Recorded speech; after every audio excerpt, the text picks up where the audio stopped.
Hey everybody, welcome to Slash Bash, where today I am bringing you another Entitled Parents Reddit video. If you are new to the channel, then subscribe and click on notifications so you don't miss out on the fun. In our first story, ROP moves into a new apartment with one of her best friends. That would be awesome if the entitled mother wasn't part of the package deal. Let's jump right in. Okay, this happened when I was about 20 years old and I had already been living on my own for about 2 years at this point. I was talking to a good friend of mine, let's call her E, telling her about how I was looking into finding a new apartment that was a better distance from college and work, maybe something a little cheaper too. She kinda perked up and eventually brought up the idea that we get a place together. We were both great friends. We liked the same food, music, movies, we loved art and writing too, so I thought it would be a great idea and it would cut the cost of the bill. Not long after, we found a place that was perfect for roommates. The only drawback was there was no fireplace. My old place had one, but that certainly wasn't a deal breaker, so we put down the payment and began to move in the following day as it was move-in ready. I should have known her mother was going to be a problem before we had even finished moving in, but I just didn't realize how much of a problem until later. I had brought along my mom, dad, sister, and my sister's husband to help me move. I brought a washer and dryer, queen bed, couch, and kitchen table to the mix. After all, I had been on my own for a while, so I pretty much had the whole shebang, and all she had was her bedroom stuff, as this was her first time living away from home. Anyway, I had promised to buy pizza for everyone and already had some soda cooling in the fridge, so after moving day I could feed my helpful family. E's mom was there too, but she only helped bring in E's stuff, and once my couch was moved in, she just sat on it and watched as we did everything else. When E was helping us out, her mom griped that my daughter is not your slave.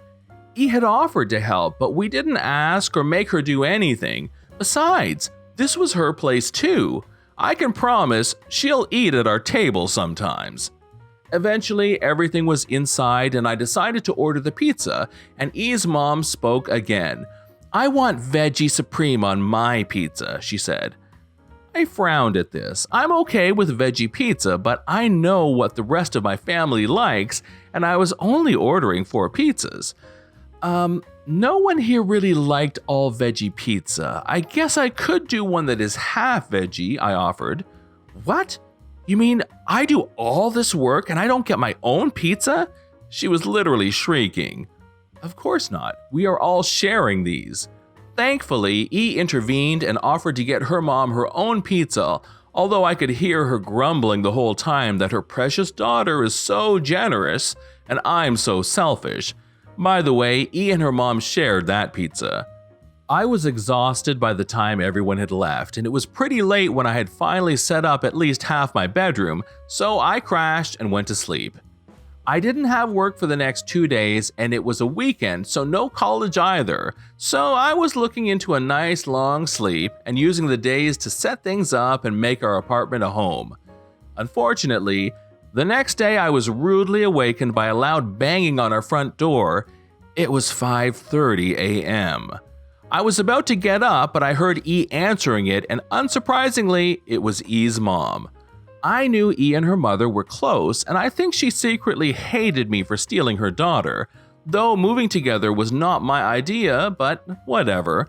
I grumbled but went back to sleep, waking up again a few hours later. I made myself something to eat, and not a moment later, E and her mother walked in with bags of groceries. Apparently, they had gone shopping in the earlier hours. As she sat the bags down, she looked at me with that familiar tinge of disgust, which I will become accustomed to.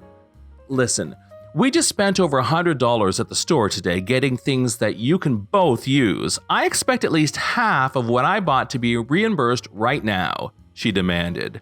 She made sure E was out of earshot before saying this to me. "Excuse me? You can't be serious. I'm not giving you any money. You went out shopping with E and bought a bunch of stuff that I had no say in whatsoever. If I went along, I would have gotten these things myself, but it was your choice to buy things without at least consulting me, and now you want my money? "Nah, no way," I said firmly. She was used to her daughter pretty much doing whatever she asked, and I'm fairly certain she was shocked that I talked back to her, considering she just opened and closed her mouth like a gasping fish. These encounters happened often, her mom coming over at ungodly hours, and coming over a lot too, at least 4 to 5 times a week. If she knew I was home, she always tried to watch TV loudly to wake me, but E shut her down completely on doing that. E would stand up to her sometimes. She would often take E shopping and demand money from me until I told E about it, and that finally stopped too. She always praised her daughter and thought of me as a selfish witch, but I couldn't care less about what she thought. I still remember one day I was in my bathroom. We had separate personal bathrooms, taking a shower before work, and when I walked out, there was E's mother sitting on my bed, actually sitting on my work clothes that I had laid out, her arms folded across her chest. "We need to talk," she said snootily, but I went ballistic. "You crazy witch, get the flip out of my room. I never invited you to ever come in here. I'm in a freaking towel, for God's sake. You want to talk?" She stood up, about to speak, but I cut her off. "Get out!" I screamed at her. She seemed pissed, but she left my room. I had to re-iron my clothes since she apparently had no decency or a sense of privacy. When I saw her again, I told her flat out, if she ever went into my room again when I wasn't there and didn't invite her, I'd slap her into next week. I was done being anything but mean to this woman because she treated me with nothing but hatred, so why should I even try? Thankfully, about 3 months later, she mellowed a little. She stopped showing up so early and stopped stopping by so often, though when she did visit, she would make a snide comment about not feeling welcomed. Honestly, as far as I was concerned, she wasn't welcomed. She and E would leave as soon as she arrived. One weekend, me and E held a small get-together. A few guys, a couple of girls, and of course me and E. We were having snacks and playing Guitar Hero, full-on mic, drums, guitars. It was a blast, and we were having a great time. All of a sudden, there was a loud banging on our front door, and I mentally groaned. Only E's mother knocked like that. E sighed and opened the door. As soon as her mother saw the group, she gave this fake gasp in horror. "Oh my lord, why are there boys over here? It's already 7 p.m. It's too late for them to be here," she said, extremely overreacting. Keep in mind, I'm 20 at this point and E is 22. "We are just having fun, Mom. Besides, it's not a big deal. We have guys over all the time. These guys are our friends," E said, seeming to be just as confused as I was. She acted like her apartment was her house and her rules, so there were no boys allowed. "I expect this kind of behavior from her," her mom said, pointing at me accusingly. "I know she's nothing but a slut, but I know that you are a good girl and would never let these boys over without talking to me about it first." I was pissed. Thankfully, before I slapped this woman, E actually yelled at her mom, which probably had a more lasting effect than me assaulting her. "Mom, how dare you say such a thing about my best friend? She has been extremely patient with you about how rude and terrible you are whenever she's around. You are horrible to her, and yet she still has never asked you to get out of the house or to stop coming over. But to call her such a terrible thing, it's my turn. Get out," she said firmly. "Oh, you can't be serious. I'm your mother." She was now acting like she was ready to cry. "I'm serious. Get out. Go home, and unless you call first, don't come over here. We won't be opening the door if you do. Also, next time you call, I'm handing the phone directly to Jay," me, "and if the first words out of your mouth are not a sincere apology, we won't be talking again," E said. "You can't make me apologize for the truth," she said, tears starting to fall. "Get out already. I swear I will call the police," E screamed at her, and her mother stormed out, sobbing as she did so. I was so proud of E. I hugged her, and after that we all calmed down, our friends included. We resumed our fun Guitar Hero games.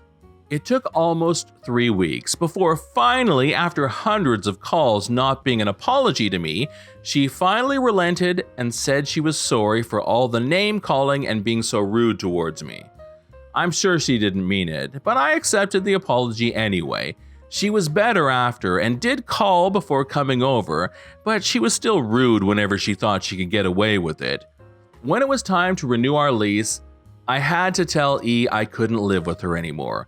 Honestly, because she came with her mom, and I was kind of through with living with my parents, much less living with hers.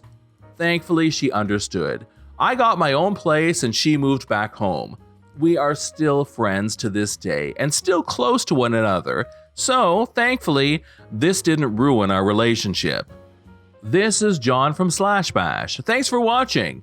If you've enjoyed the video and want to see more of them, then please smash that subscribe button. We'd love for you to drop a like, share it with your friends, and we will see you in the next one.